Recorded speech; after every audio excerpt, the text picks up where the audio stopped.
And Batman Forever was the first time I put together like why I find women attractive because of Nicole Kidman wrapped in the blanket. And in the middle of the theater, I had this realization. You're just pouring sweat. Yeah, I start sweating and I'm like kind of freaking out, thinking everyone knows I've just put this together. And I feel like everyone has that moment. One of my old coworkers, she told me she had that moment to Ray Romano while watching Everybody Loves a Raymond.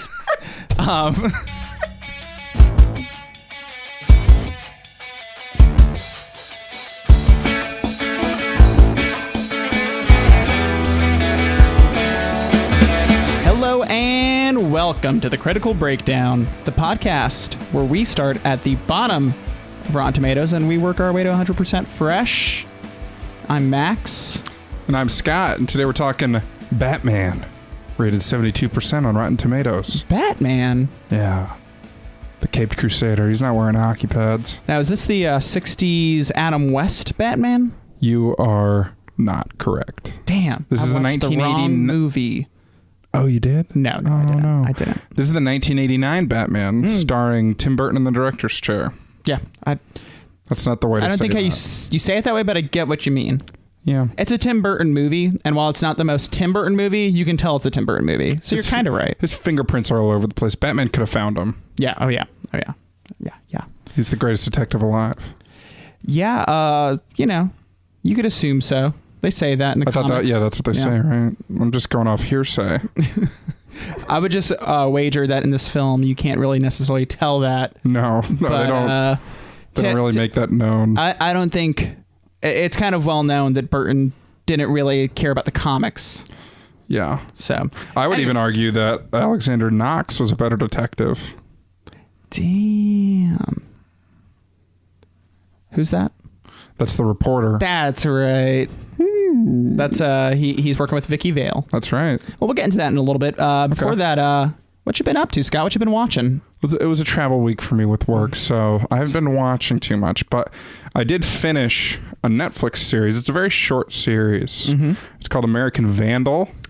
It's like it's kind of a mockumentary, I guess. That got some social media buzz right off the bat. It's satire, kind of mocking the true crime and serial podcasts and shows with the investigative journalism. Mm-hmm.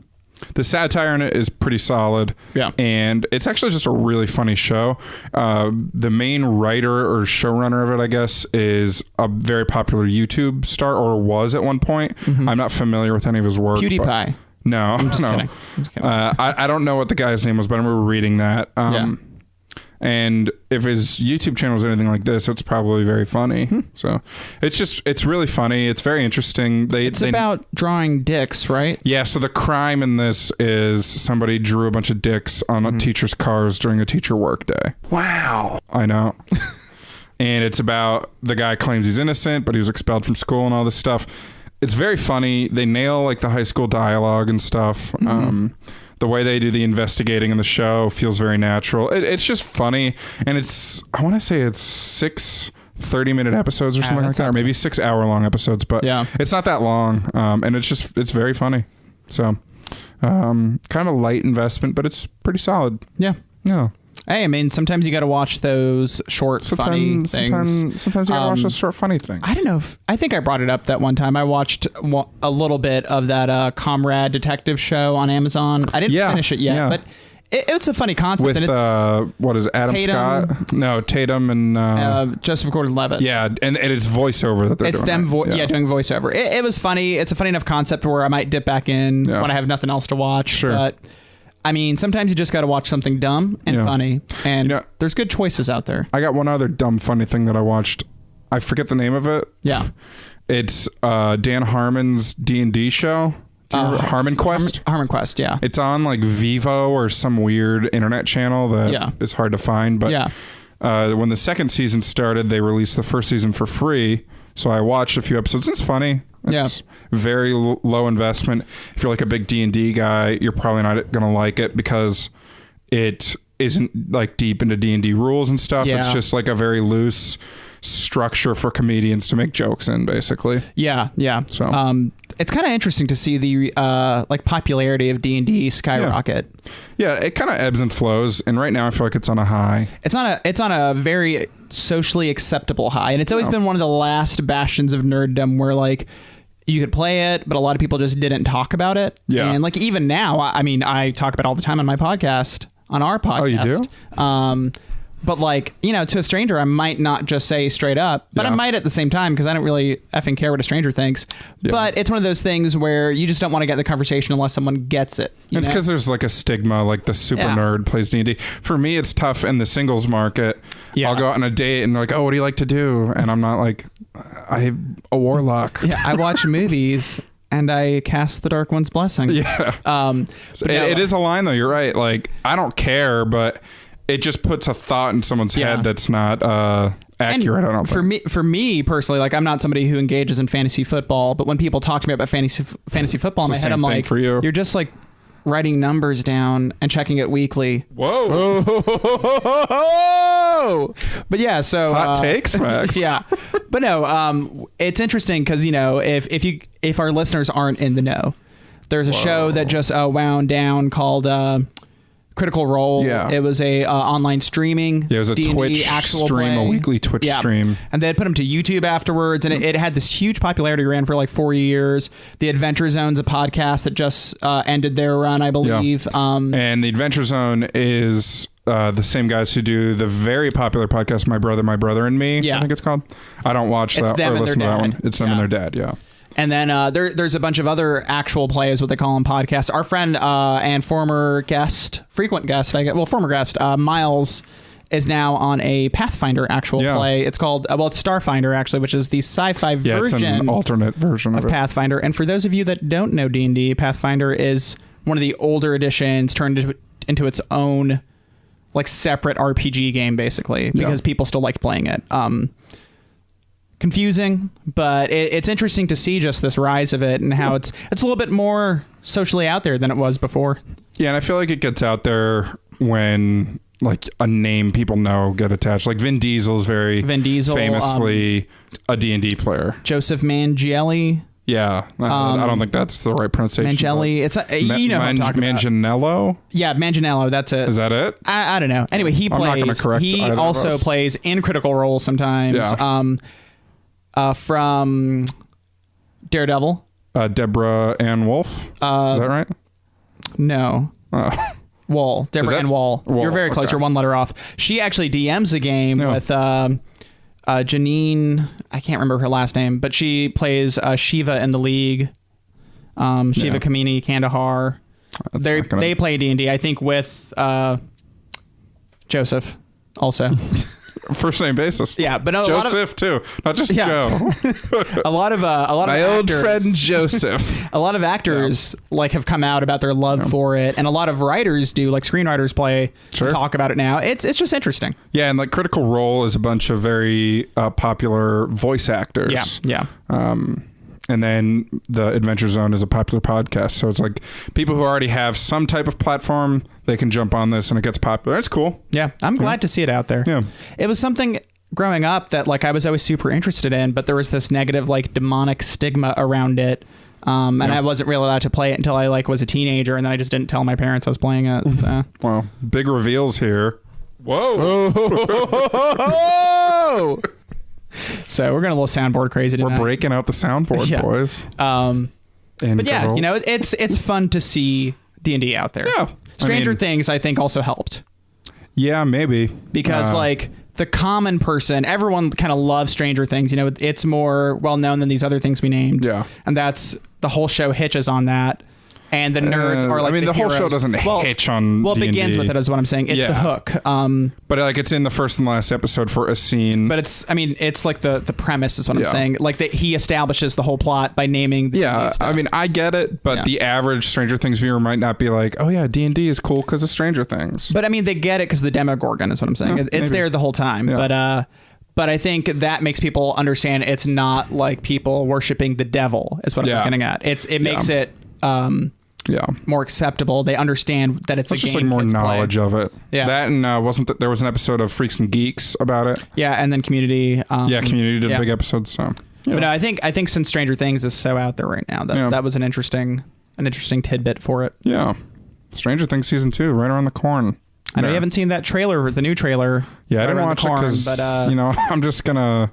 I saw the first trailer a couple times, and you know what? I get it. I'm going to watch it. Yeah, I mean... I don't need another trailer. You just got to wait like 2 weeks. Yeah, it's not that far. It's amazing, though. I'll say that. So, I saw the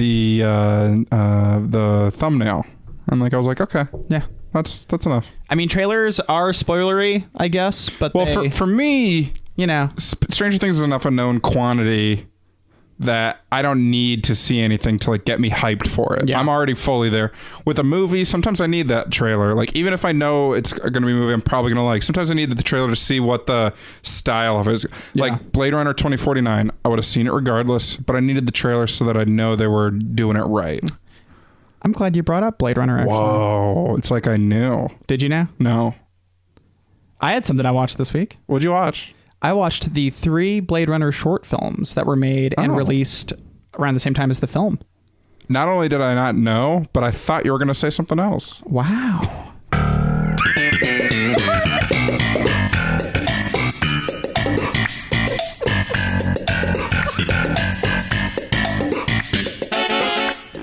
Wrong button. Nailed it.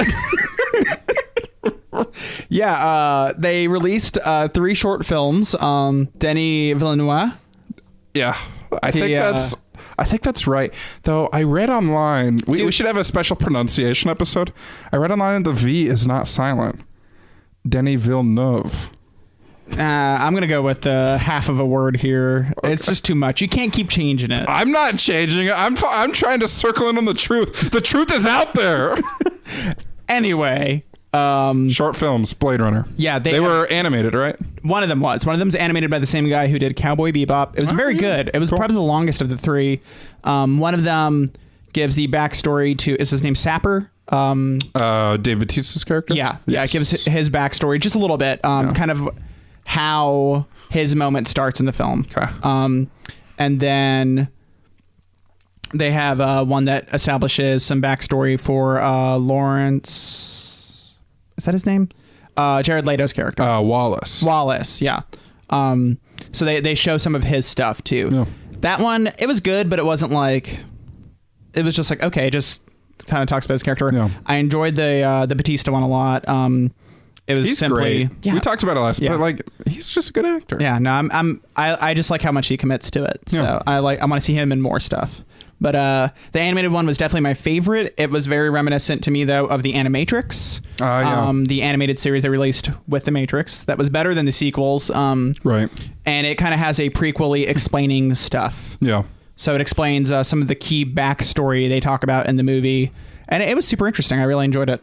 Sometimes it's nice to keep the curtain drawn on those things. Mm-hmm. Like in Blade Runner 2049, there's things they mention that I have in my head, how it went, and I don't want to know exactly how it went, because then you kind of reveal some of that mystery. I like that they chose the live action ones as more character moments and the animated one as a more historical moment. Yeah. I think it worked better because then you can kind of make things look more exaggerated and kind of a gritty Cowboy Bebop-ish animation style works better than having it just be a disappointing short. Yeah. Now I will say, it's, typically you don't want to have to explain the film by using short films. Yeah. But it just adds. It's a value added. It's not explaining anything that is essential for the story. It's if you want more, you can get it. And that's one of the first things we said when we finished was we want more from that world. I'm going to watch them. Yeah. I definitely recommend them. Like I said, the Jared Leto one, it was good. It was fine, but it didn't do anything for me as far as where I was I need more of this. But the other 2 I really, really enjoyed. Yeah, I'll definitely check them out. And, it's a bummer. Blade Runner 2049 kind of bombed at the box office. Yeah, but if you were going to make a faithful sequel to Blade Runner, it kind of needs to bomb at the box office. Nailed it. But no, I mean, Villeneuve himself said, he understands that people want to see their money get returned, but at the same time, you don't make art for a profit. For sure. and he considered it art, and I think his take on it was definitely artistic. No, so, I mean, yeah, the movie is by no means a failure. It's a great success artistically and culturally, but it just sucks that, I mean, the conservative estimates for its opening weekend were like 42 to 45 million, and I think it got 31. Yeah, it was in the 30s. That stinks. Well, I mean, my thing is, I will talk about and think about 2049 a lot more than, you know, any of the Marvel movies I've seen in the last 5 years. Yeah. So no, for sure. In my heart of hearts, it was a big win. Yeah, no, I mean, it's a blockbuster. I think it was the critic Mark Kermode. I think that's how you say his name, Kermode. I don't quite know who you're talking about. But he's just kind of a prolific film critic. Okay. But he said he realized 30 minutes in that he let out a sigh of relief because he was watching the actual Blade Runner sequel and not anything else that like, could have been bad. And I think that right there like explained it perfectly. Where about half an hour in, you're like, they're doing this right. Yeah, it's good. like, okay, they're kind of nailing it. Yeah, so I'm A-okay with it. I was reading an article the other day about, it said that Denis Villeneuve is going to be the next Christopher Nolan. Like, kind of makes these not cult films, but these films that get these really passionate followings and then make the leap to the big time. And but the counterpoint is Villeneuve is making movies that are more art and less commercial success, like Arrival and Prisoners and stuff. Yeah. And you can parallel it with the early parts of Christopher Nolan's career, like with Memento and Ice Storm and to an extent The Prestige, but The Prestige was like his jumping off point. Yeah. And then Nolan went into the Batman series, and then you could say, well, Villeneuve's counter to that is Blade Runner. It's a series and stuff, and it just doesn't have the same impact. I think artistically, you could already argue that Villeneuve's doing better work, or at least on par with Nolan. Like Dunkirk's amazing too, but they're both like similarly prestigious. Here's directors. An interesting parallel to that. You ready for this? Blade Runner, the original 1982, is one of the most influential films, definitely in the science fiction genre, to ever be made. Yeah. And, you know, you have the sequel made later that we're talking about how artistic it is and, you know, the craft and all that. Hear me out now. All right. This should be good, guys. It's not that complex, actually, but 1989's Batman is one of the most influential superhero / comic book movies ever made and influenced the genre. You could argue for superhero films as much as Blade Runner did science fiction films. Okay. And then you have Christopher Nolan, who came in and kind of pushed it further, did what he did with the sequels that you just mentioned. So I just think it's kind of interesting that, you know, you were comparing that parallel. You know, I mean, I think Blade Runner's leaps and bounds better than 1989 Batman. Yeah. But that is kind of an interesting parallel, how they both kind of defined a genre. You know, people come and they refine it and make it better, you know, maybe improve on some stuff and push it further, but it's still there. There's always these touchstone moments that we always talk about in film, and, you know, Batman's one of them, Blade Runner's one of them. That's right. And most importantly, that was our bringer back moment of the week. Everybody, when you're tweeting about this episode, use the hashtag touchstone. Touchdown, yeah. Hashtag touchdown. Max, what's the plot synopsis? What's the plot synopsis for Batman? I thought you were going to offer me some peach schnapps, and I got excited. What's the peach sauce? All right. Y'all know what Batman's about. The Dark Knight of Gotham City wages his war on crime and faces his first major enemy, the gangster and homicidal clown known as the Joker. That's exactly what it is. Yeah. It's very simple. This is actually a super simple plot. Yeah. Like, it's almost like overly simple compared to modern superhero movies. I'm going to compare this constantly to the Nolan Dark Knight, which features the Joker pretty heavily, I'd say. Yeah. And this plot is so much more simple. It's like Batman faces enemy origin story. Enemy tries to kill Batman. Yeah. That's it. Like, yeah, I mean, it's, if you could add any more nuance, it's just that the enemy and hero origin stories are literally tied to each other. And yeah, but they basically, that's it. And it's not that important. No, I mean, it is, but it isn't. It's like it's not important because it's like shoehorned in there basically, where it's just kind of, but it doesn't like change the plot. And really you feel like if he put it all together, which Batman does, and then he solves the crime, like you feel like that would just solve everything for him. Yeah, but like Batman would be doing all the things he does in this movie anyways, regardless of whether that happened, right? I don't know. But I'm saying, like, realistically, like, you always think once, you know, like in a crime movie, once you find the guy who killed your family, you stop, you know, like Spider-Man 3. But you could say that, I mean, it ties back to this. Yeah, the Sandman. In Batman Forever, at one point, when the Robin character is like, you know, I'm going to go after Harvey Dent, Val Kilmer's Batman is like, and then you wake up the next day and you keep fighting, like, you keep fighting the crime. It never stops. And he's saying it kind of in a bad way, like, you don't want to do this. And so, I mean, they tied it back to this whole thing. Yeah. But I don't know. It's as important for the movie as anything else is, which is barely important for the film. This is a weird movie. So before we move on from that point, is that the Joker's origin in the comics? No. Yeah, I didn't think so. Well, that feels too convenient. They've kept his origin always kind of like fluid. There's a very famous comic called The Killing Joke that came out in the 80s where it shows some of his origin, and it does involve dropping into like an acid bath. Yeah, but I specifically meant killing the Waynes. No, that's typically a character called Joe Chill, who's just like he's in Batman Begins.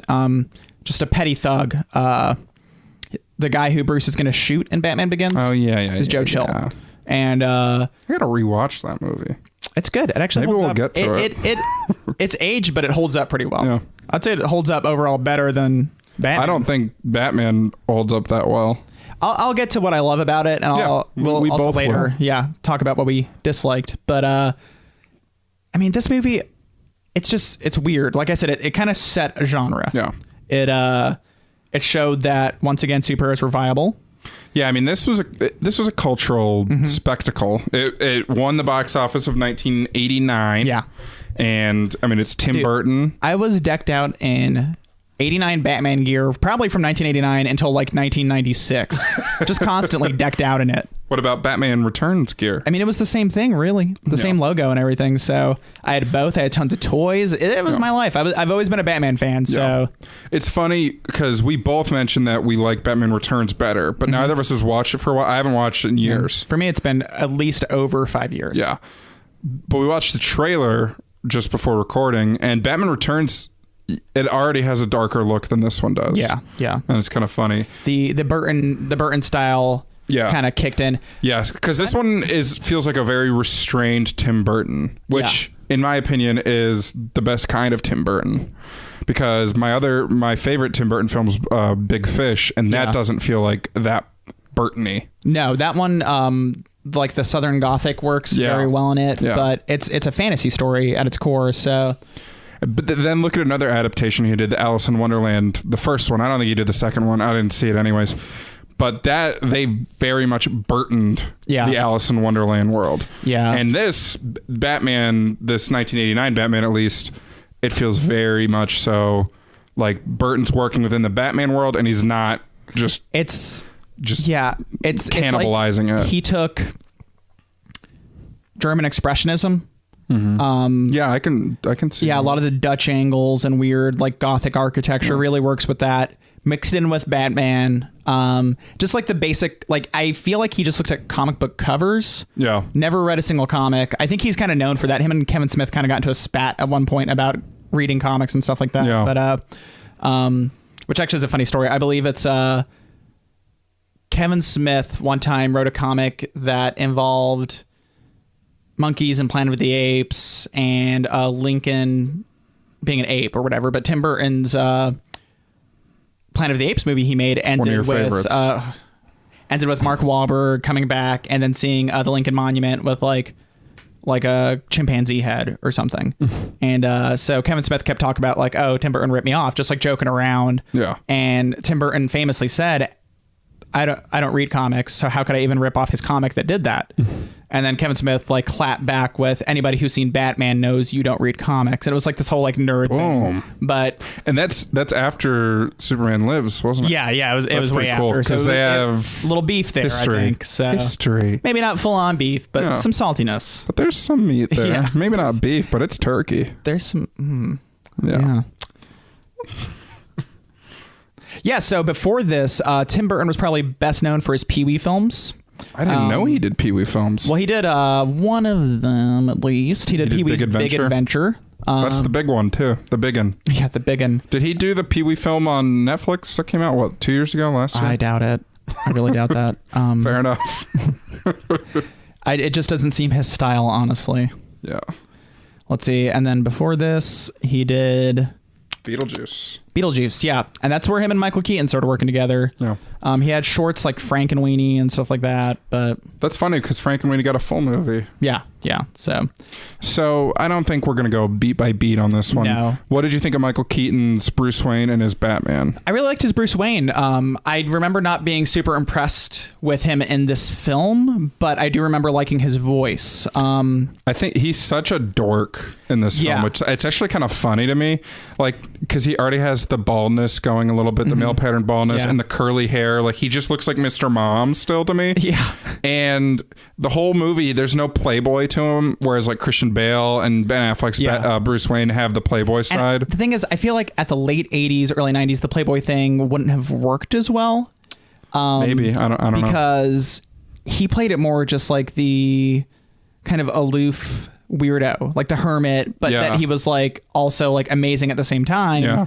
But like he had all that weird armor and stuff. Yeah, he's a weird art collector, and then he's at his own party, like being a wallflower. Yeah. And Vicky Vale's like, "Do you know who Bruce Wayne is? Can you introduce me?" And he's like, "No," or "Who?" Whatever he said. Yeah, he's like, "I haven't seen him." Yeah, so he plays it way different. Which at first, when I saw it as a kid, I was like, "This is great." No. And then when I saw it later, when I was really, really into comics, I was like, "I kind of hate this performance." But this time around, I was like, "I kind of like what he's doing with it because it's different. It's not the Playboy. It's not the Bruce Wayne but it still that works you as a millionaire. It's like eccentric kind of. But, but I enjoy when he kind of like cuts loose at that one point where he's like, "You want to get nuts? Let's get nuts." Like I enjoy that kind of stuff. Yeah, that was kind of fun. A weird scene. It's just different. So I think it worked for me this time. So they don't do like the Bruce Wayne origin in this movie. He's already Batman when it starts. And I think I would have liked this Bruce Wayne, Michael Keaton's Bruce Wayne, more if they did do the origin, because then you could see why he's this reclusive. It'd have been interesting to see when him. He cuts loose like a weird ass like that and like gets shot in the tray and all that. Like some of that maybe could have made more sense. And here it was just like, this is a really weird performance. Yeah. But it works well enough. What's interesting to me is this Batman does establish a lot of the look of Batman for at least the next movies. Like Alfred, you do not... I don't even picture the Michael Caine Alfred, even though he's great. Yeah. I picture this Alfred, the... Michael Gough? Yeah, Michael Gough. Yeah. Gough, whatever, how you ever pronounce it. And with the glasses, the little glasses, and always right behind Bruce, like picking up his cup before it hits the felt and stuff. I really liked how... they kind of had an emotional connection. Yeah. He felt very grandfatherly, but still like a butler, but like it felt like family. And I was impressed with that because all the performances, I mean, they're good, but like they're pretty shallow characters in this movie. Yeah. And one thing I was going to note, especially compared to the Dark Knight or that trilogy, the ensemble in this movie is very weak. Like Commissioner Gordon basically isn't a character. Yeah. Yeah. They mention him a couple times by name just for the comic reference, basically, but he's not important at all. Yeah. Harvey Dent's in the movie. Billy D. Williams plays him. It's cool. He's got a cigar in his mouth on the phone Billy most of the time. Yeah. But the character does nothing. Yeah. Literally, there's no point to it other than setting up something in the future that never pays off. It's really just a Batman versus Joker movie. There's nothing like Vicky Vale is in it. And actually, Alexander Knox, the journalist, he's a weirdly important character. But I think of the Dark Knight movies where Michael Caine's Alfred is...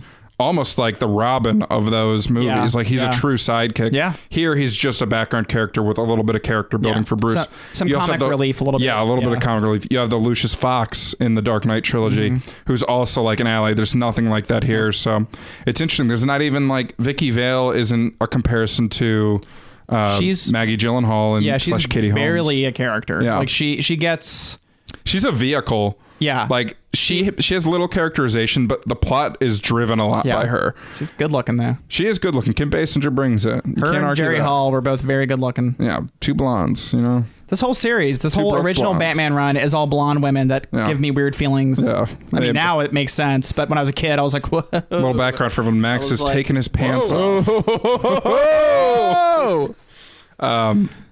She's borderline the main character, I would say, though. She drives a lot of the plot. You're absolutely right. Yeah, she drives a lot of the plot, and Bruce Wayne and Batman both kind of revolve around the things that happen to her and the Joker. I'm glad you point that out, because the person with the most characterization overall is probably the Joker. Yeah. Followed by Alexander Knox. Yeah. And then the person who moves the plot by acting is Vicky Vale, and then the person who reacts the whole time is Batman. It really makes no sense. It doesn't make from any a writing perspective. It's like when you're writing, they're like, "Oh, make sure you stay active. Don't use passive."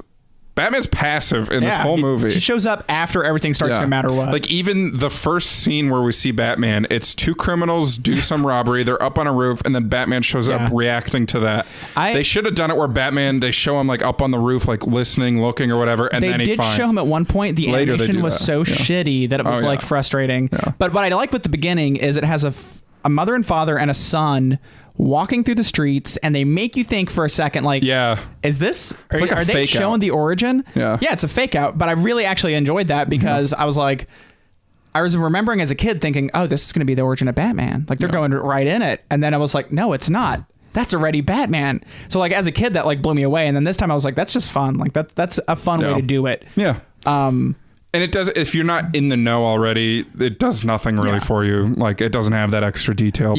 But also it's like, that sets the tone for the film. And at the time, you got to remember, all these other comic movies, like Nolan's nothing by this point in time. You know, like, he might be a college kid, but what I'm saying is, I don't even think he was. I don't know, but I don't know either. There's no way to know other than the internet. But no, you know, at the time, the last Batman everyone had seen was Adam West. Yeah. So then this opens with this like gritty streets of Gotham. It looks like New York, but it looks like a Gothic like painting at the same time. It literally is a Gothic painting. Yeah, like when they show Gotham from afar, it was really cool. There's like 40s architecture, Art Deco. There's 80s hair. There's people who look like pimps. Like, it's all mixed into one. So it's like this weird setting that really kind of sets the tone for Batman for like 20 years afterwards. Yeah, but, no, it definitely does. But then you see these like meth heads that now in a film, they would literally be like meth heads trying to slice and dice them open. But, you know, at the time, it's like a little goofier. Yeah. But it really sets the tone, because then you have this leather-clad armored Batman jump in, rubber suit armor. But, and, you know, he says, "I'm Batman," and that like darker, deeper voice. And it kind of let you know this was not what you had grown up watching. Yeah. So I mean, for the time, it sets the tone as different than Adam West. It separates it. It's kind of amazing, like an amazing introduction. What's funny too is apparently Michael Keaton ad-libbed that line. Yeah. The line written was like, "I am the night," or "I am the darkness," or something. Yeah. But he said, I'm Batman." Love it. I like that "I am the night" though. That's pretty good too. That happens a lot in other Batman stories, but that's why I like it. Yeah, I like the simplicity of it. Yeah. It establishes it so much, and then "I'm Batman." What I love in this movie is the action is honestly kind of terrible, because Batman is essentially paralyzed in his suit. He can only move his legs. He can only move his legs. And there's so many scenes where when he's in the Batmobile or the Batmo jet, they just like zoom in on Michael Keaton's face, and he's just like, his eyes move, but there's no motion anywhere else. Yeah. It's just like, why are you showing I was reading, apparently he couldn't hear anything in the suit, because it's just rubber, like a rubber cowl. And then he kind of has claustrophobia a little bit. So it put him in this like very paranoid, angry mood, but it like really helped him get into character for Batman. So and then he's just sulking around the set. So Jack Nicholson plays the Joker. Yeah. We were discussing earlier, and I think I've talked this with many people. When Heath Ledger was announced as you know, the Nolan Joker, everyone's like, the gay cowboy, like the pretty boy. No one could beat Jack Nicholson at being the Joker. No.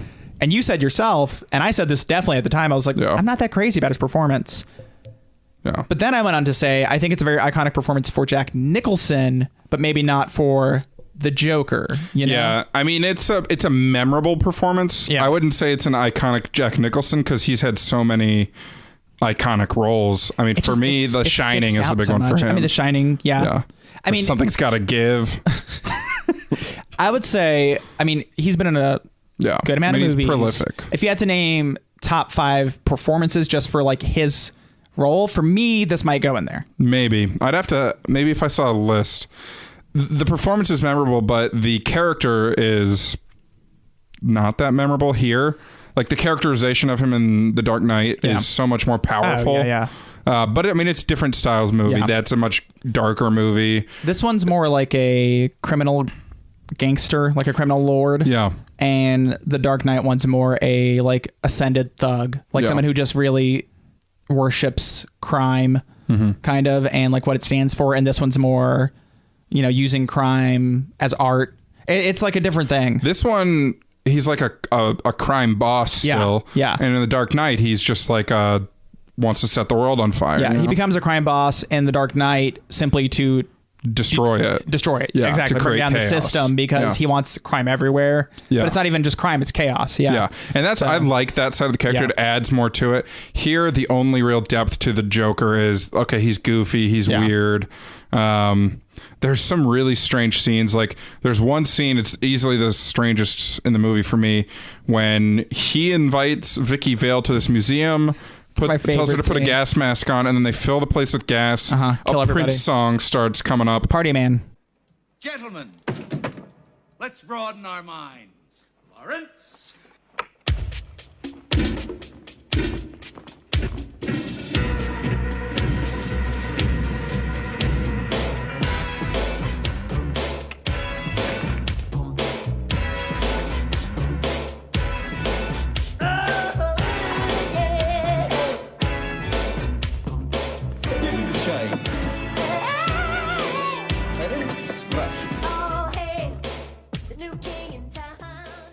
Party man, and then him and all his thugs just start messing with the art. Dude. It's so stupid. I love it because one of my favorite things about the Joker character is, for as much as he does that's like vile and disgusting, he stops and does stupid things. And this is one of the few like live action performances that actually shows that. So I think that's why I love the scene, because there are moments, like one thing I love with the Dark Knight Joker is when he's dressed as the nurse. Yeah. It's so fucking dumb. Yeah. But it works great and it looks dumb. And he's sitting there doing like female, like emotions. Yeah. emotes. He's like crossing his legs and stuff. And like the way he like moves his head around and stuff. Yeah. Like it's that. I love that stuff when they do that with the Joker character, because it just kind of shows the clownish part of him. Like, you know, the part that's having fun doing these jokes. Yeah. And it's not just him wearing a costume. It's like he's actually a clown. So to see him like dressed as a painter with like a stupid beret on, like, you know, painting paintings and doing dumb shit. And then, no, I like this one. Yeah. Like, it really works for me. And then it's just, you got to think it's 1989. Prince playing makes the most sense in that context. I have nothing against Prince, but the scene is so strange. All the other audio gets muted except for Party Man. And like their voices as they're like, blah, like they're like knocking stuff over and they're painting over the paintings. And I just love that it's like, it's so tonally weird in the movie. It's already kind of a strange movie, but these are just like out of left field, because there's a second one later on, a second Prince song. The Parade. At the parade. Yeah. I don't know if you know the name of that Prince song. I'm trying to remember. I don't know the name. But it's another one where it's like a normal scene that it just has this Prince intercut over it. Yeah. And it's like, sure, were they originally written for this movie? Yeah. He wrote an album for this. Yeah. So. And that's great. Yeah. But it's they're weird scenes. They put them in a weird way.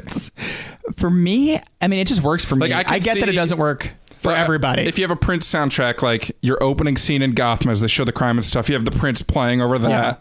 There were little snippets of it throughout. Okay. But you'd have to know it and listen to it a ton, like I have, to really catch him. To realize it. Yeah, it's just one of those things where it's such a moment for that year, like that time period. It really works for that. But I could see how it doesn't work for everybody. Yeah. But I just fucking love that scene, dude. It's just so stupid and awesome. And it's not even like a conflict that happens there. Like everybody's dead when they get in. Well, I mean, Batman has to save Vicky Vale. Eventually, but the actual scene with the Prince playing and stuff, it's literally just them. It's almost like a music video.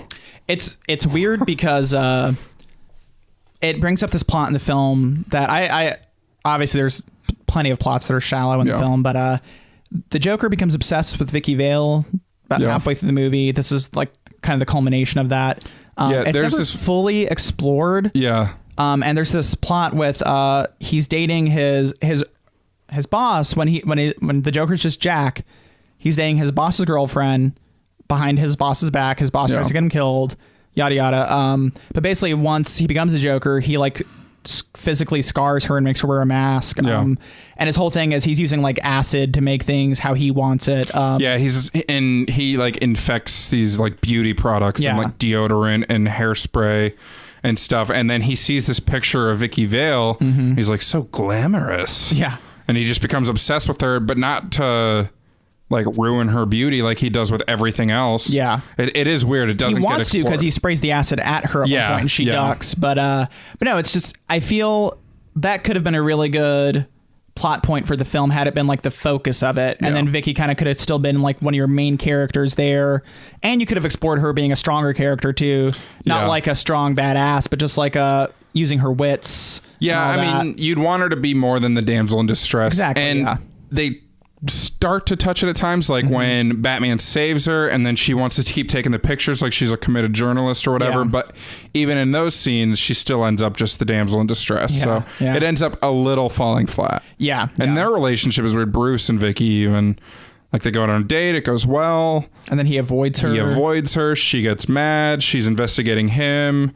Then just like Alfred brings her to the Batcave. Well, because, I guess, no, when he saves her from the museum, they just go there, I guess. But well, they go to the Batcave, but then he like knocks her out or something and brings her back to her apartment. So she doesn't know it's Bruce Wayne's house. Yeah. And then Alfred just brings her back.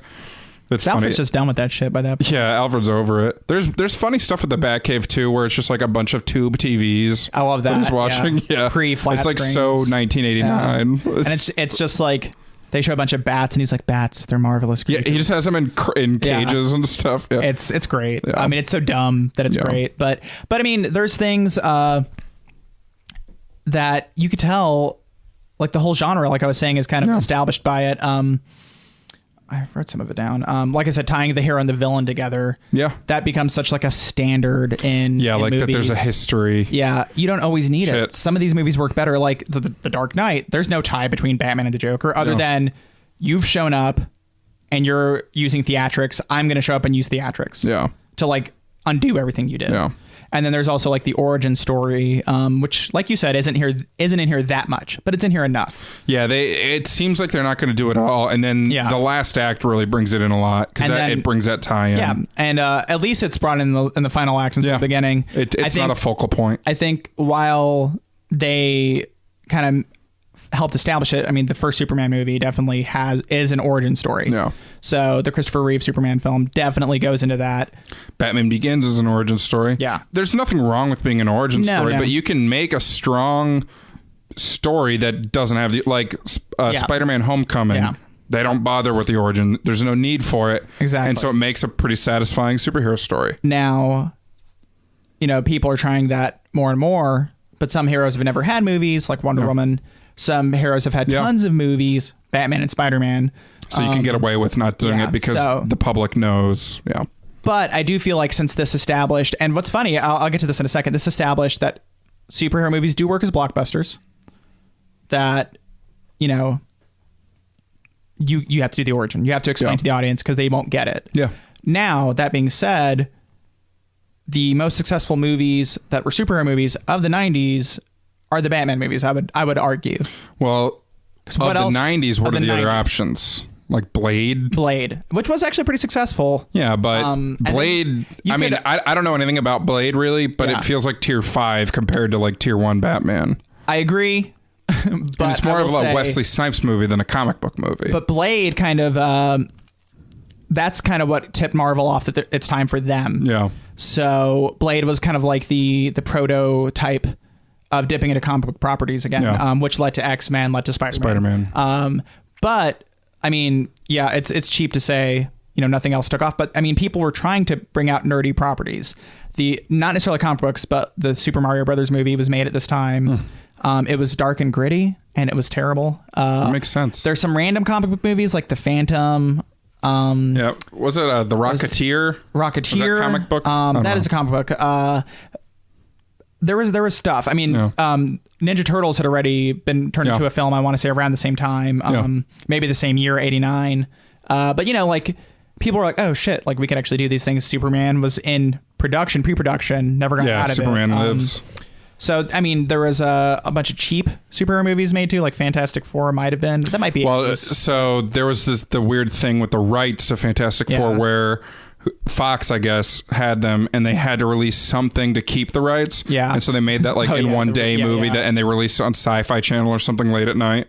So basically, I mean, it proved something that the rest of the industry could not actually do for like another decade, basically. Yeah. But they managed to get 4 out, and I want to say all 4 were successful. As financially, not critically, but financially. Well, this one was a real boomer at the box office. That's not a term. It is now. Domestic run $251.2 million. That's number one. I know.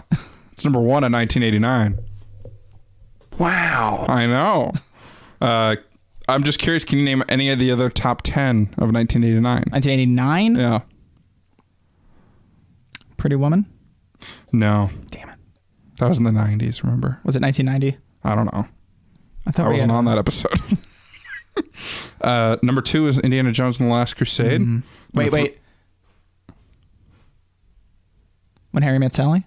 When Harry Met Sally was number 11. So not top 10. Well, I'm out. Just go ahead and read them off. Number 2 is Indy and the Last Crusade. Number 3 is Lethal Weapon 2.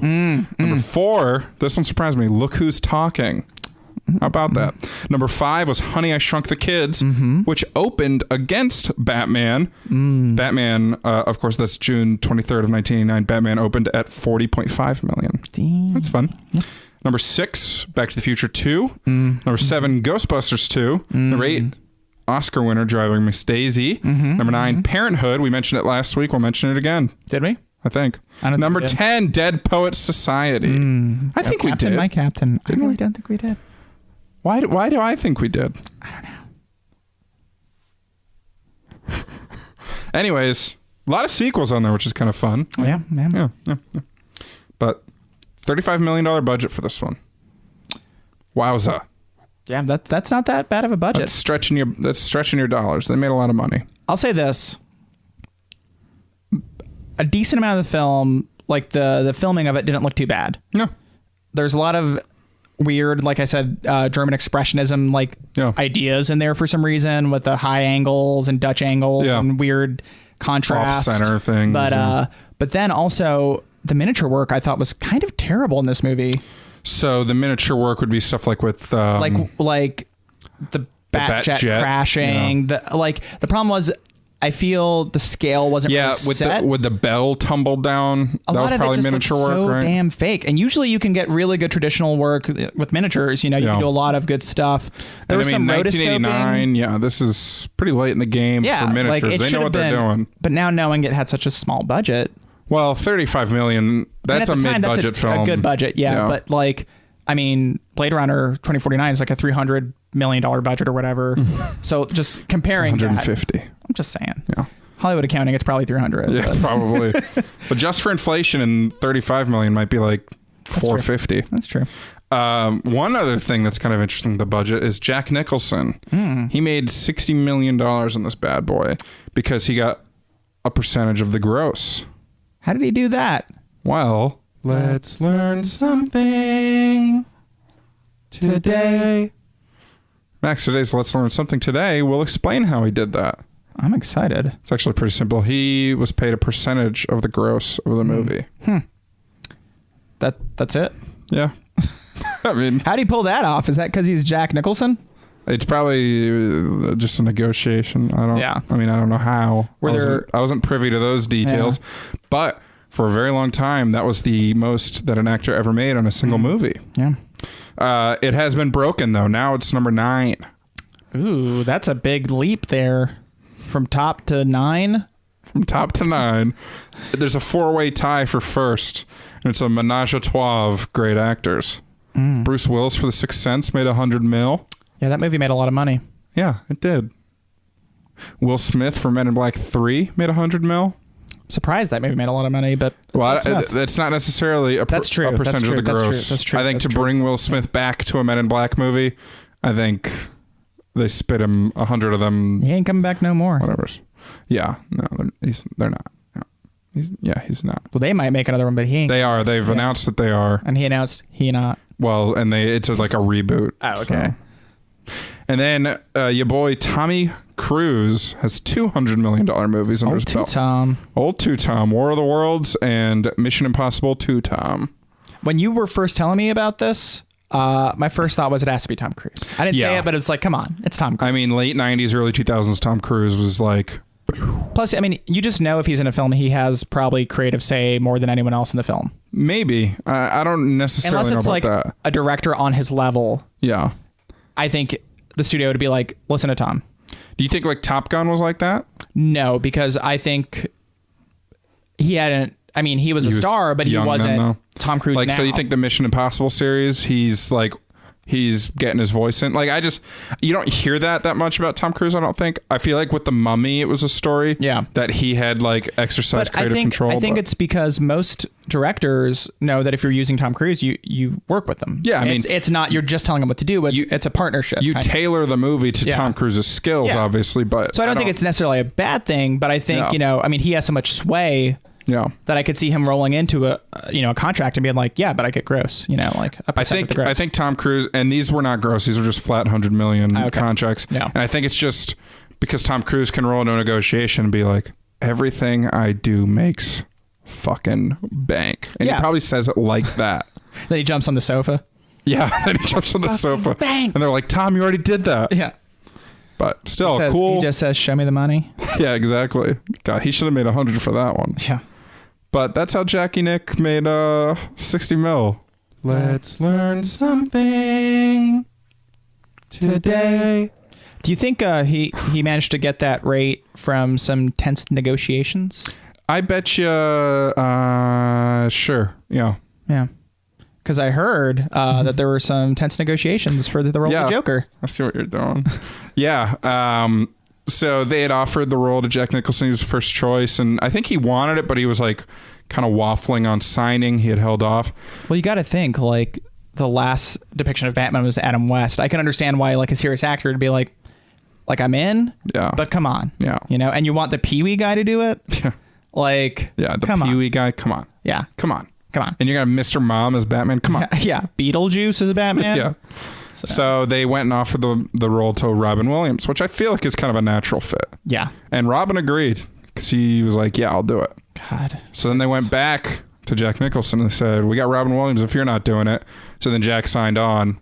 And Robin Williams was pretty pissed off. As he should be. Yeah. So he evidently wouldn't work with Warner Brothers until they apologized. And they didn't at first, at least. Then come Batman Forever, right? Is that the right one? Yep. They wanted him for the Riddler, but he wouldn't do it. He had burned. Been burned. He had burned.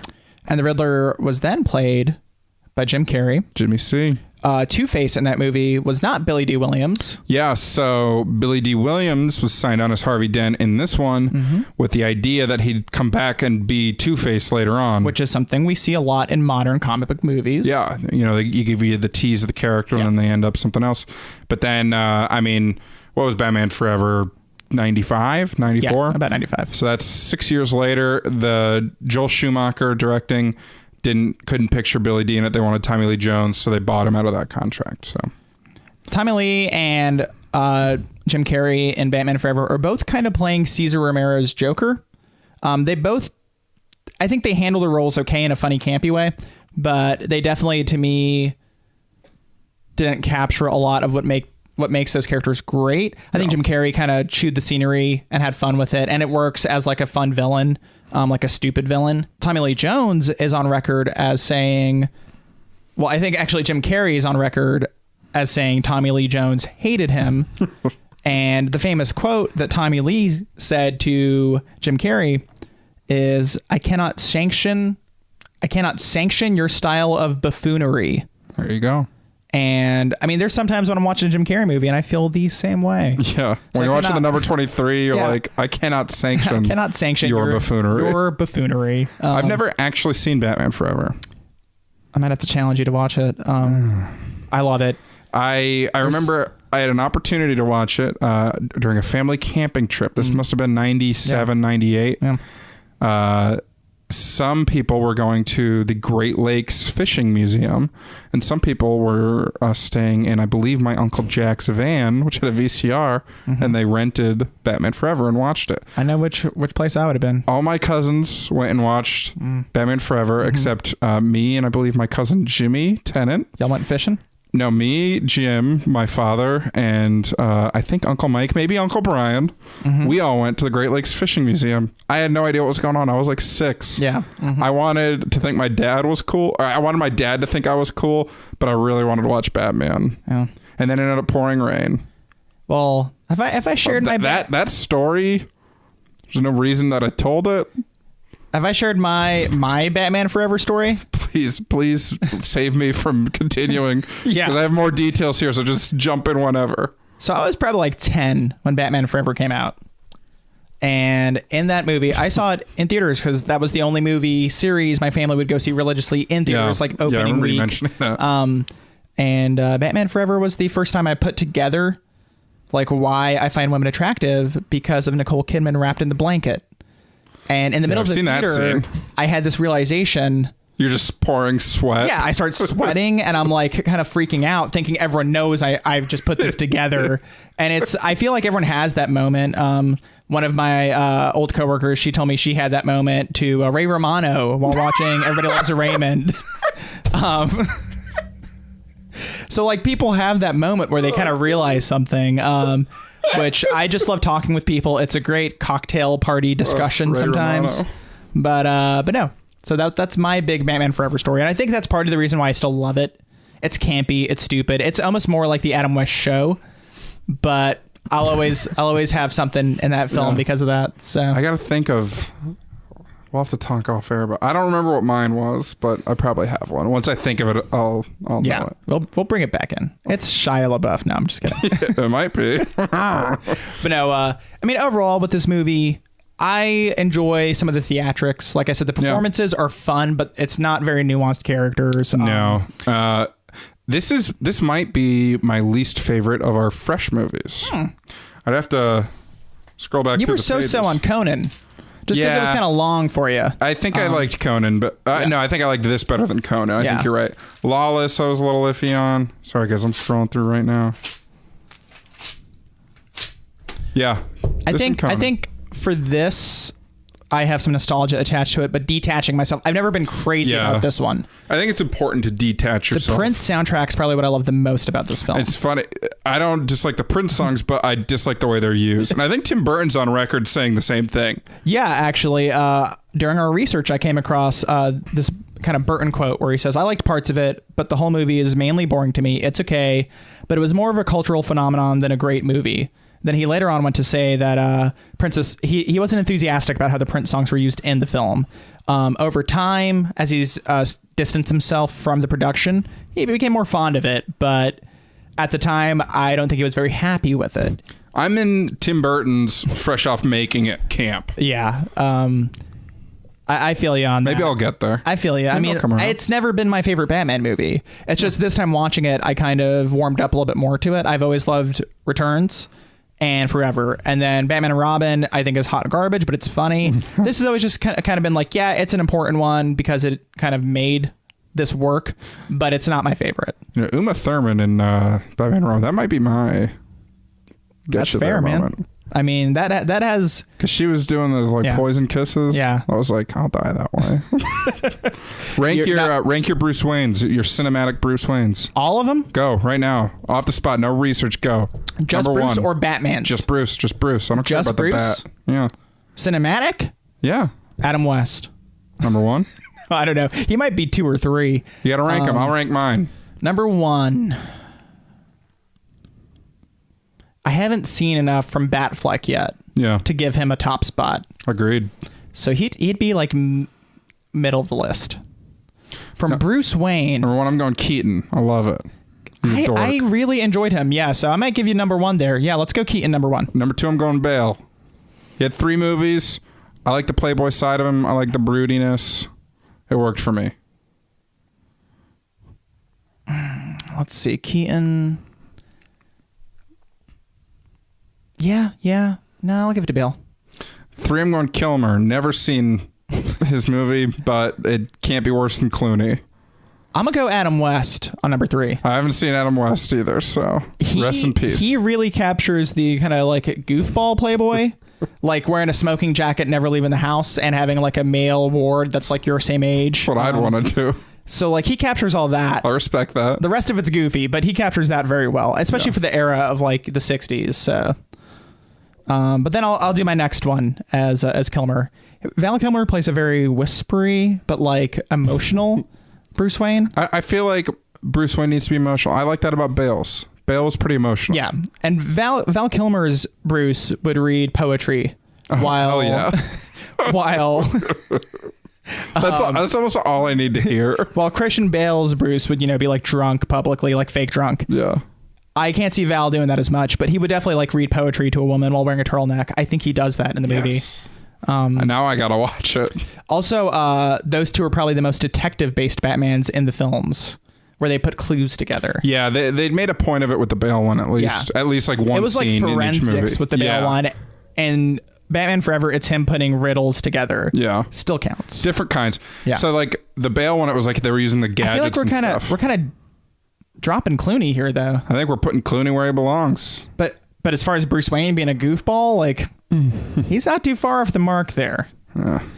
Is Batfleck getting like the bottom rung, or is he going to be above? Batfleck's almost like we can't rank him. Yeah, because he's been in one movie. I'll say this: he's like half of a main character of one movie. His one little moment in the beginning of Dawn of Justice, where he runs through the mayhem. Yeah, that's my Bruce Wayne that I want. That's great. That was great. I need that Bruce Wayne. But I did not care for his detective dinner party part. Yeah, his dinner party or his detective part where like they're in the dream. Barry Allen comes from the dream. Google files. Yeah, I was like, this Batman moment brought to you by Dropbox. Yeah, that needs work. But that opening scene, man, I was jazzed on that. Him running, because that's what Bruce Wayne would do. Yeah, he had to run into a burning building, falling down. Everyone's running past him the opposite way. He's going into that dust. Yeah. And that I love. So he's above Clooney for that. There you go, Clooney. But Batfleck, you got a lot to prove, man. Yeah. More ways than one. What? Topical. Anyway.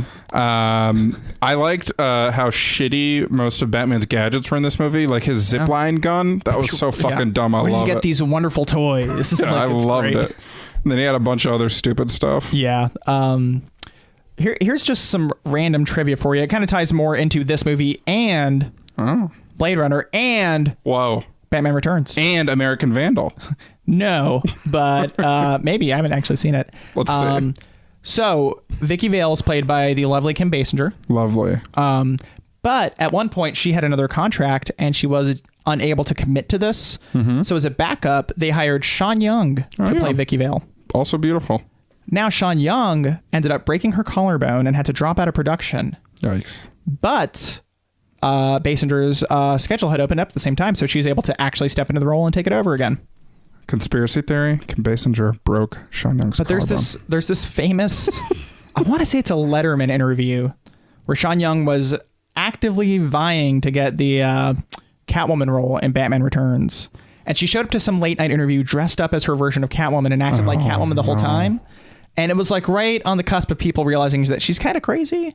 That's too bad. I'll try to show you after this. We don't got to watch it now or anything, but it's pretty loopy. And after that, you kind of never heard of Sean Young again. So let's learn something today. I got a bonus one for you, Max. Go ahead. The collarbone's the most frequently broken bone in the body. Wow. Let's learn something today. Max, what else could we have watched? Man, we got to that part late. Yeah, this will be a nice closer. Yeah, there's a lot of movies, so it's probably best that we save this for last. Let's do it.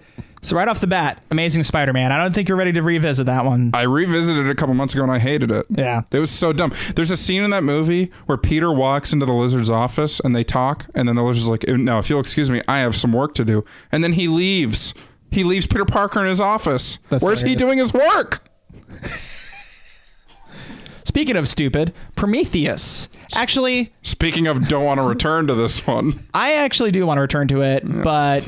I'm probably softer on this film. Always been softer on it than you have, but I think it's beautiful. Not that you're in the wrong. It was a huge letdown because the trailers got me so hyped. Yeah. And I thought the writing was just really bad. They wrote dumb scientists in the movie. The thing with the Charlize Theron being no, it's flawed for sure. Yeah, but there's something about it that I always actively want to kind of. I haven't revisited it since the theater, so I kind of want to. But I just never commit the time to it. This movie and Man of Steel were like back-to-back huge letdowns for me from what I wanted them to be in the trailers. That I've always been very harsh on those two. I understand. Yeah, like crazy. This is a great movie. Never seen it. It's Anton Yelchin and Felicity Jones. Who else? Jennifer Lawrence is in it. Yeah, but very minor role for her, and that's it's really just the two of them. That's the big thing. And it's just one more, but I can't remember. There's another actor who I've seen in other stuff, but his role is also incredibly minor. It's really just about Jones and Yelchin. It's a really, really well done indie romance. The dialogue feels very natural. Yeah, it's filmed very nice. There's a nice song by Stars. I know a lot of my dude friends who watched it were kind of teary-eyed afterwards. It's a good movie, and it doesn't wrap everything up with a bow. I know a lot of other dudes that were teary-eyed at the end of American Sniper. We could have watched that. I actually liked this movie quite a bit when I first saw it. Like, I had goosebumps at the end when they showed like the funeral procession and stuff. I know it's got a huge backlash about the portrayal of the character and the way he treats Arabs and some of the quotes he had in his book and stuff. But it's Clint Eastwood directing. Clint Eastwood I've always thought is just like he makes just a solid movie. Yeah. And this one's just fine. I will say I haven't seen all of this movie, but I still don't understand why they use that damn plastic baby. The baby's so fucking dumb once you notice it. Yeah, and once you notice it, you can't you can't unsee it. It like almost breaks the movie, honestly. Clint should know better. She should have just been holding a blanket with no baby in it and said, like, you're doing this for our baby. A bag of rice would have been better. Ooh, I'd like to see that cut. Speaking of cuts, we got Everest. Speaking of cuts. Never seen it. Never seen it. Let's go. We got The Mist. I've always heard that the ending of The Mist is like one of the great endings, and even Stephen King says it's a better ending than the one he wrote, which Stephen King, very famous for writing terrible endings. Here be spoilers. All right, keep that secret, man. The secret endings. I wasn't gonna. Speaking of endings, no spoilers. We got The Curious Case of Benjamin Button. That's David Fincher. Mm-hmm. Very long movie. Brad Pitt. Brad Pitt, yeah. Got a famous story with my dad that I think you've made me tell before. I haven't made you tell it. You told it. And it's a great story. Go back and listen to that episode, everyone. I don't remember which one. Me either. But we also could have watched Wanted. Yeah, this is a movie I have so little interest in. It's about the same here. Jolie McAvoy. There you go. Morgan Freeman. Yeah? I don't actually know. The Adjustment Bureau.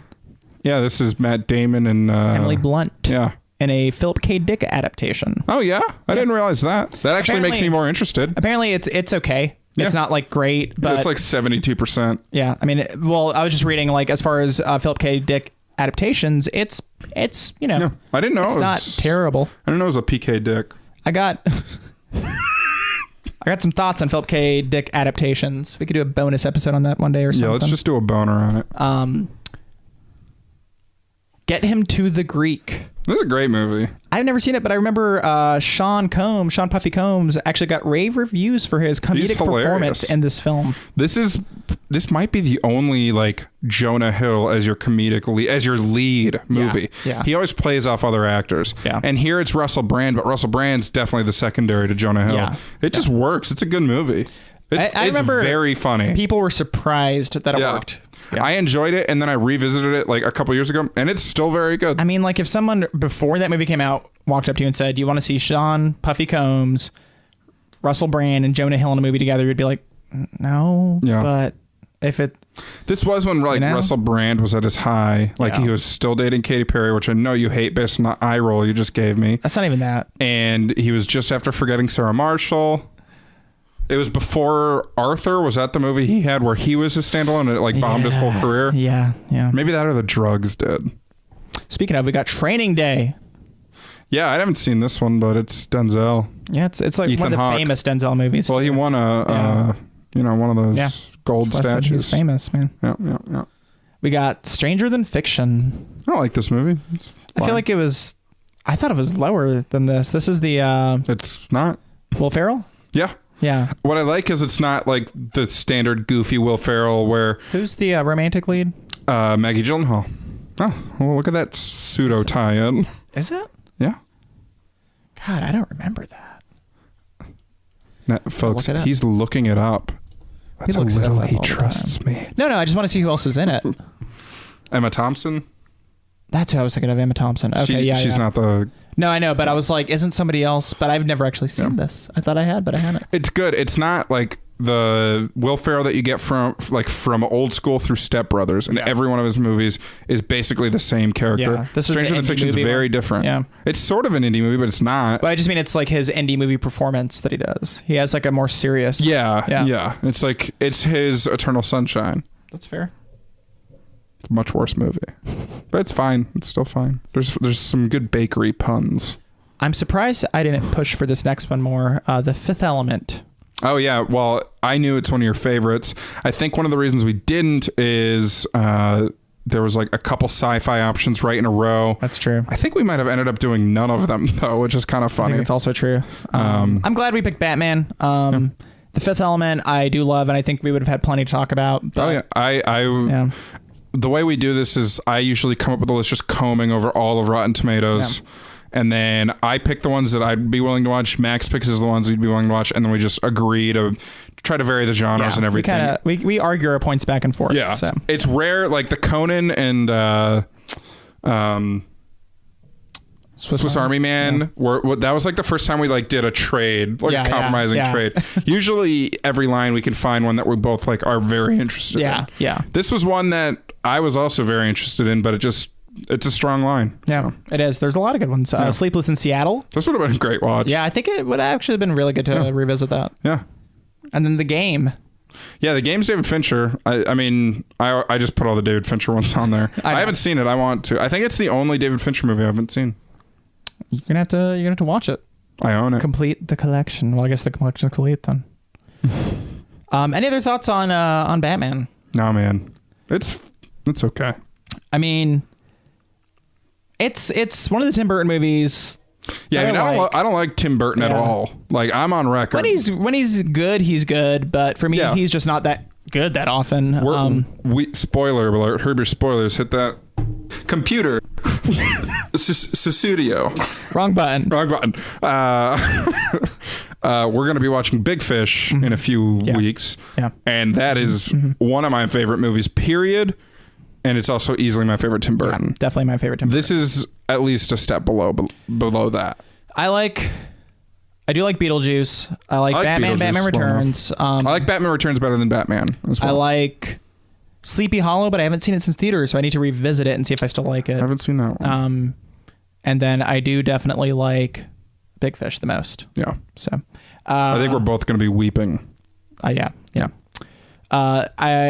This film to me feels like the perfect illustration of when the 80s turned to the 90s. It was like right on the cusp of it because it's 89. Yeah. And you kind of see like, it kind of feels like both. I don't know what it is specifically, but it just doesn't feel like just 80s. It just kind of feels like it's moving through it. I guess because Batman, that series was such a big part of it. Yeah. I think the Prince 90s. really 80s is it. Yeah. 80s is it.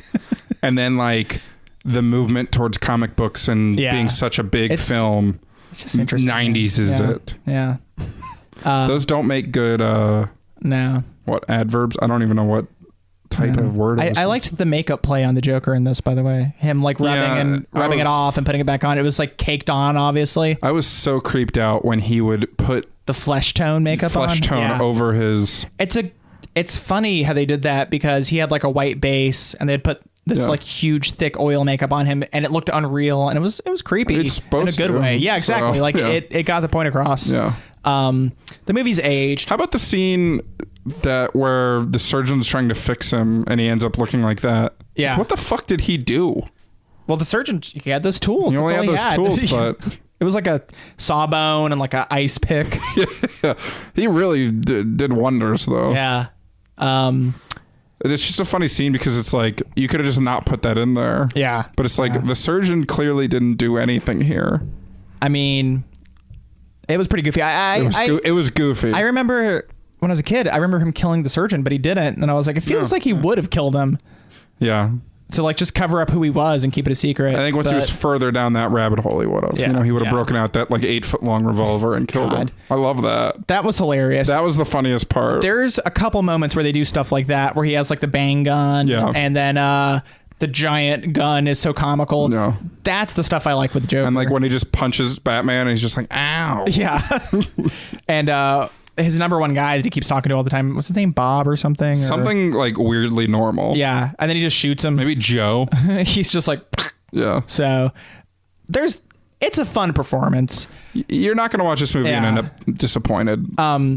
Now, there's one way you could, which is if you're like me when I was younger, not a kid, but when I was like a teenager and really into comics, you're like, this isn't really that accurate to the comics. Yeah. There's kind of the basic like mythos are there, but it's not a Batman like direct adaptation. Like we said, Burton didn't read the comics. There's plenty of people who are actually upset about that. Yeah. Kevin Smith. You know what? Like, it's fine as a film. Did Christopher Nolan read the comics, you think? He definitely did some research on like Batman Year One and stuff like that. I could see him putting his time in. Yeah. I don't know if he grew up reading Batman or anything, but did you see Dunkirk? I still haven't seen Dunkirk yet. I missed it. Dunkirk. Yeah. It's good. I'll watch it as soon as it comes out. Yeah. Yeah. That's Batman. Yeah. It's the night. Max, where can the good people find us? You can find us celebrating Gotham's bicentennial. Yeah. Or you could just find us at thecriticalbreakdown.com. Mazel tov. We're on Twitter at BreakdownCast. Mm-hmm. We're on Facebook. You can find me taking pictures of wars in third world countries, like Vicky Vale. Yeah. Or you can find me on Twitter at Max Rivera Film.